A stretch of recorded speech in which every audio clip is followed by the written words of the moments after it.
ഞാൻ ഈ വീഡിയോയിൽ ലാസ്റ്റിക് വെക്കുന്ന ഒരു പുതിയ മെത്തേഡും കൂടിയും കാണിക്കുന്നുണ്ട് കേട്ടോ. ഇനി മടക്കിയിട്ട് നമുക്ക് ലാസ്റ്റിക് വലിച്ചു പിടിച്ചിട്ട് ഇതിൻ്റെ എഡ്ജിലൂടെ സ്റ്റിച്ച് ചെയ്ത് കൊടുക്കാം. അപ്പം നമ്മൾ സാധാരണ സ്റ്റിച്ച് ചെയ്യുമ്പോൾ ലാസ്റ്റിക്കിൽ കൊള്ളാതെ വേണം തുണിയുടെ കറക്റ്റ് എഡ്ജിലൂടെ സ്റ്റിച്ച് ചെയ്തെടുക്കാൻ വേണ്ടിയിട്ട്. വലിച്ചു പിടിച്ചിട്ടാണ് സ്റ്റിച്ച് ചെയ്യണതെങ്കിലും അങ്ങനെ വേണം സ്റ്റിച്ച് ചെയ്യാൻ വേണ്ടിയിട്ട്. പക്ഷേ നമ്മൾ ഈ 4 സൈഡും ഓൾറെഡി ഇങ്ങനെ സ്റ്റിച്ച് ചെയ്ത് വെച്ചിട്ടുള്ളത് കൊണ്ട് നമുക്ക് ഇനി സ്റ്റിച്ച് ചെയ്യുമ്പോൾ ലാസ്റ്റിക്കിൻ്റെ മേതേക്ക് കയറ്റി സ്റ്റിച്ച് ചെയ്യാം. ലാസ്റ്റിക് വലിച്ചു പിടിച്ചിട്ട് അതിൻ്റെ മുകളിലൂടെ ലാസ്റ്റിക്കിൻ്റെ മുകളിൽ കൂടി നമുക്കൊന്ന് ഈ എഡ്ജ് സ്റ്റിച്ച് ചെയ്തെടുക്കാം. സ്റ്റിച്ചിങ്ങിൽ ഇൻട്രസ്റ്റ് ഉള്ള എല്ലാ കൂട്ടുകാർക്കും എൻ്റെ വീഡിയോകളിലേക്ക് സ്വാഗതം. അപ്പോൾ ഇന്ന് നമ്മൾ ഒരു സ്ട്രെയിറ്റ് പാൻറ്റിൻ്റെ കട്ടിങ് ആൻഡ് സ്റ്റിച്ചിങ് വീഡിയോ ആണ് ചെയ്യുന്നത്. ഏകദേശം ഒരു 2.25 മീറ്റർ വരുന്ന ഒരു പീസാണ് ഞാനിപ്പോൾ ഇതിന് വേണ്ടിയിട്ട് എടുത്തിട്ടുള്ളത്. നമുക്ക് സ്ട്രെയിറ്റ് പാൻറ്റ് തയ്ക്കാൻ വേണ്ടിയിട്ട് അത്രയും തുണിയുടെ ആവശ്യമൊന്നുമില്ല. ഇതിൻ്റെ ബാക്കി വരുന്ന കട്ട് പീസ് നമ്മളുടെ ടോപ്പിൻ്റെ ഡിസൈൻ ചെയ്യാൻ വേണ്ടിയിട്ടൊക്കെ എടുക്കാം. അപ്പോൾ ആ രീതിയിൽ സേവ് ചെയ്ത് എങ്ങനെയാണ് കട്ട് ചെയ്യുന്നതെന്നും കൂടി കാണിക്കുന്നുണ്ട് കേട്ടോ. തുണി ഇതുപോലെ 4 മടക്കിയിട്ട് നമ്മൾ ഈ ഓപ്പൺ സൈഡിൽ വേണം അളവുകൾ മാർക്ക് ചെയ്ത് കൊടുക്കാൻ വേണ്ടിയിട്ട്. നമുക്ക് പാൻറ്റിൻ്റെ ഫുൾ ലെങ്ത്ത് വേണ്ടത് 37 ഇഞ്ചാണ്. താഴെ മടക്കി അടിക്കാൻ വേണ്ടിയിട്ട് 1 ഇഞ്ച് കൂടി കൂട്ടിയിട്ട് 38 ഇഞ്ചിൽ നമുക്ക് ഇതേപോലെ സ്ട്രെയിറ്റ് ആയിട്ടൊരു 38 ഇഞ്ചിൽ മാർക്ക് ചെയ്തിട്ട് ഇതേപോലെ സ്ട്രെയിറ്റ് ആയിട്ടൊരു ലൈൻ വരച്ചു കൊടുക്കാം. ഈ ലൈനിൽ നിന്ന് വേണം ഇനി ബാക്കിയുള്ള അളവുകൾ മാർക്ക് ചെയ്ത് കൊടുക്കാൻ വേണ്ടിയിട്ട്. ഇനി ഈ ലൈനിൻ്റെ മുകളിലേക്ക് ഒരു 4 ഇഞ്ച് കൂടി ഒന്ന് മാർക്ക് ചെയ്ത് കൊടുക്കാം. നമുക്ക് ഇലാസ്റ്റിക് വെച്ച് മടക്കിയടിക്കാൻ വേണ്ടിയിട്ടുള്ള തയ്യൽ തുമ്പടക്കം 4 ഇഞ്ച് കൂടി ഒന്ന് മാർക്ക് ചെയ്യുക. ഇനി നമുക്ക് ഈ ഓപ്പൺ സൈഡിൽ ബാക്കിയുള്ള അളവുകൾ മാർക്ക് ചെയ്ത് കൊടുക്കുക. അപ്പം നമ്മൾ ഈ വരച്ച ലൈനിൽ നമുക്ക് വേസ്റ്റ് റൗണ്ടിൻ്റെ 4/1 നമ്മൾ ഇലാസ്റ്റിക് വെച്ചിട്ടല്ലേ വേസ്റ്റ് എടുക്കുന്നത്. അപ്പോൾ അതിന് വേണ്ടിയിട്ടൊരു 3 ഇഞ്ച് എക്സ്ട്രാ കൂടി കൊടുക്കുക. 1 ഇഞ്ച് തയ്യൽ തുമ്പ് കൂടി കൂട്ടിയിട്ട് 14 ഇഞ്ചിൽ വേസ്റ്റ് റൗണ്ട് മാർക്ക് ചെയ്ത് കൊടുക്കുക. ഇനി 14 ഇഞ്ച് മാർക്ക് ചെയ്ത് കൊടുത്തിന് താഴേക്ക് നമുക്ക് ക്രോച്ച് ലെങ്ത്ത് മാർക്ക് ചെയ്ത് കൊടുക്കാം. 12 ഇഞ്ച് ക്രോച്ച് ലെങ്ത്ത് മാർക്ക് ചെയ്ത് കൊടുക്കാം. അതായത് നിങ്ങളുടെ ഹിപ്പ് റൗണ്ടിൻ്റെ 4/1 അതിനോടുകൂടി ഒരു 2 ഇഞ്ച് ഈസ് കൂടി കൂട്ടിയിട്ട് ക്രോച്ച് ലെങ്ത്ത് കണക്കാക്കുക. നമുക്കിവിടെ കുഴിച്ച് വരക്കാനുള്ള ഷേപ്പ് ചെയ്ത് വരക്കാനുള്ള ക്രോച്ച് ഡെപ്ത്ത് ഒരു 2 ഇഞ്ചും കൂടി മാർക്ക് ചെയ്തിട്ട് ഇതേപോലെ ഒന്ന് ഷേപ്പ് ചെയ്ത് വരച്ചു കൊടുക്കുക. ഇനി നമുക്ക് ഈ വരച്ച ഈ ലൈനിൻ്റെ സെൻറ്റർ ഒന്ന് മാർക്ക് ചെയ്ത് കൊടുക്കുക. നമുക്ക് സ്ട്രെയിറ്റ് പാൻ്റ് അല്ലേ കട്ട് ചെയ്തെടുക്കേണ്ടത്. സെൻറ്റർ മാർക്ക് ചെയ്തിട്ട് ആ സെൻറ്ററിൽ നിന്ന് ഇതേപോലെ താഴേക്ക് സ്ട്രെയിറ്റ് ആയിട്ടൊന്ന് നീട്ടി വരച്ചു കൊടുക്കുക. അതായത് ഇതിൻ്റെ ഒരു സെൻറ്റർ ലൈൻ വരച്ചു കൊടുക്കുക. ഇനി നമുക്ക് താഴത്ത് കാൽ ലൂസ് മാർക്ക് ചെയ്ത് കൊടുക്കാം. കാൽ ലൂസ് അപ്പോൾ ഒരു 7 ഇഞ്ചാണ് നമ്മൾ കൊടുക്കുന്നത്. അപ്പോൾ ഈ 7 ഇഞ്ച് മാർക്ക് ചെയ്യേണ്ടത് നമ്മൾ ഈ വരച്ച ലൈൻ ഉണ്ടല്ലോ, ഈ ലൈനിൻ്റെ റൈറ്റ് സൈഡിലേക്ക് 3.5 ഇഞ്ച്, ലെഫ്റ്റ് സൈഡിലേക്ക് 3.5 ഇഞ്ച്, അങ്ങനെ വേണം നമ്മൾ ആ 7 ഇഞ്ച് മാർക്ക് ചെയ്ത് കൊടുക്കാൻ വേണ്ടിയിട്ട്. നമുക്ക് ഈ ക്രോച്ചിൻ്റെ ഷേപ്പ് മാർക്ക് ചെയ്തില്ലേ, അവിടെ നിന്ന് നമുക്ക് ഈ ലൈനിലേക്ക് ടേപ്പ് ഇതേപോലെ ഒന്ന് വെച്ചിട്ട് അതിൻ്റെ സെൻറ്റർ നമുക്കൊന്ന് മാർക്ക് ചെയ്തിട്ട് ഇതേപോലെ ഒന്ന് ആ ഭാഗത്തൊന്ന് ഇതേപോലെ ഒന്ന് നീട്ടി വരച്ച് കൊടുക്കുക. അതായത് നമുക്കൊരു മുട്ടിൻ്റെ, നമ്മുടെ കാലിൻ്റെ മുട്ടുണ്ടല്ലോ, ആ ഭാഗം വരുന്ന ആ ഒരു പോർഷനാണത്.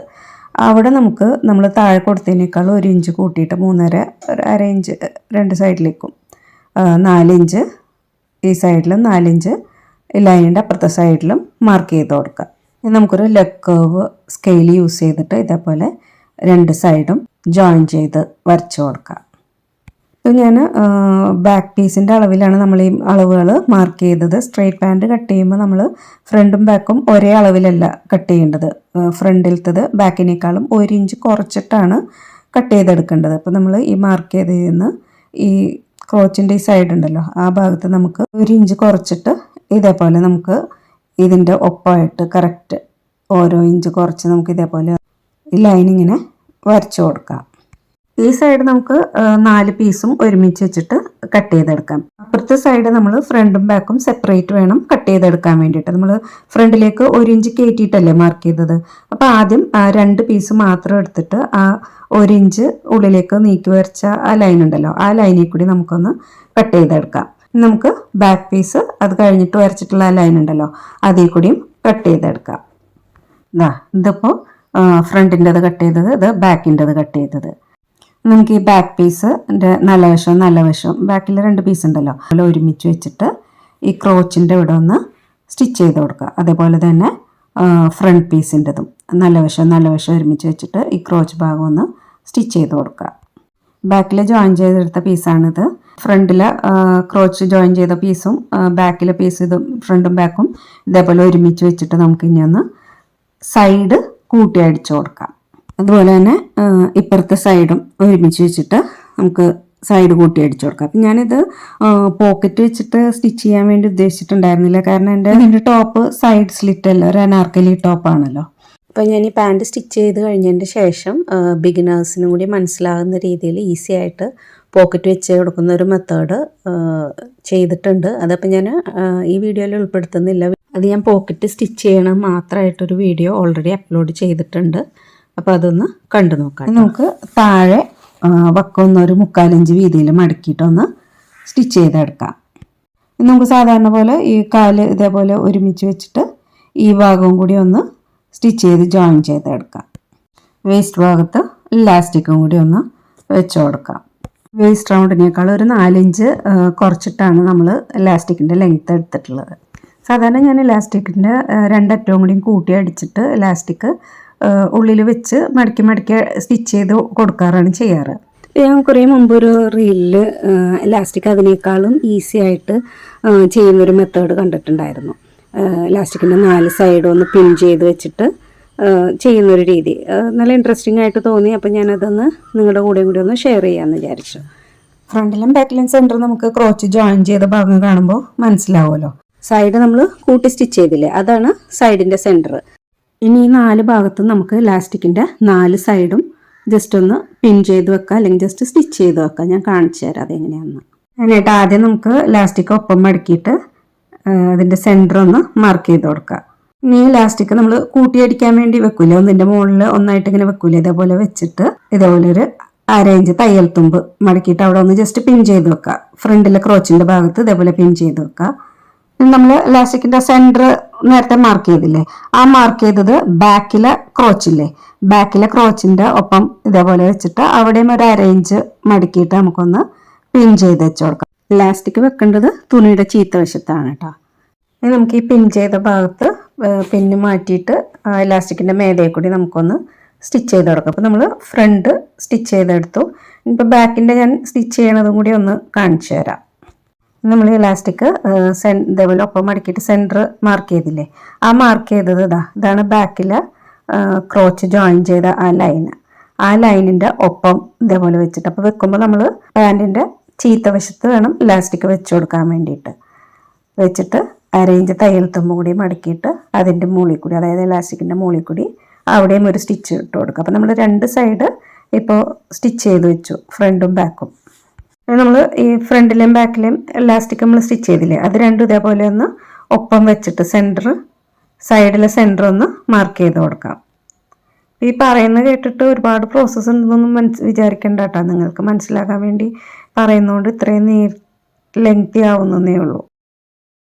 നമുക്ക് ഈ സൈഡിൽ ഇലാസ്റ്റിക്കിൻ്റെ സെൻറ്റർ നമ്മൾ മാർക്ക് ചെയ്തില്ലേ, അത് ഈ സൈഡിലെ ചീത്ത വശത്ത് വെച്ചിട്ട് ഇതേപോലെ ഒരു 1/2 ഇഞ്ച് മടക്കിയിട്ട് ആ ഭാഗവും കൂടി ഒന്ന് ഇലാസ്റ്റിക്കിൻ്റെ മേതയിൽ കൂടി ഒന്ന് സ്റ്റിച്ച് ചെയ്ത് കൊടുക്കുക. അതുപോലെ തന്നെ ഇപ്പുറത്തെ സൈഡിൽ നമ്മൾ ഇലാസ്റ്റിക്കിൻ്റെ സെൻറ്റർ മാർക്ക് ചെയ്തിരുന്നില്ലേ, ആ മാർക്ക് ചെയ്ത ഭാഗം നമ്മൾ സൈഡ് ജോയിൻ ചെയ്ത ലൈൻ ഉണ്ടല്ലോ, അതായത് ഈ സൈഡിൻ്റെ സെൻറ്ററിൻ്റെ ഒപ്പം വെച്ചിട്ട് ഇതേപോലെ ചീത്ത വശത്ത് വെച്ചിട്ട് 1/2 ഇഞ്ച് തയ്യൽ തുമ്പ് മടക്കിയിട്ട് അതിൻ്റെ മേതയിൽ കൂടി ഒന്ന് സ്റ്റിച്ച് ചെയ്ത് കൊടുക്കുക. അപ്പോൾ നമ്മൾ ഇലാസ്റ്റിക്കിൻ്റെ 4 സൈഡും പാൻറ്റിൻ്റെ 4 സൈഡിലും സ്റ്റിച്ച് ചെയ്ത് വെച്ചു. ഇനി 1/2 ഇഞ്ച് തയ്യൽ തുമ്പ് മടക്കി വെച്ച ഇലാസ്റ്റിക് ഉണ്ടല്ലോ, അതിന് നമുക്ക് ഒന്നും കൂടി ഇതേപോലെ ഒന്ന് മടക്കി കൊടുക്കുക. അതായത് ഇലാസ്റ്റിക് ഉള്ളിലേക്ക് പോകുന്ന രീതിയിൽ ജസ്റ്റ് ഒരു മടക്കും കൂടി മടക്കി കൊടുക്കുക.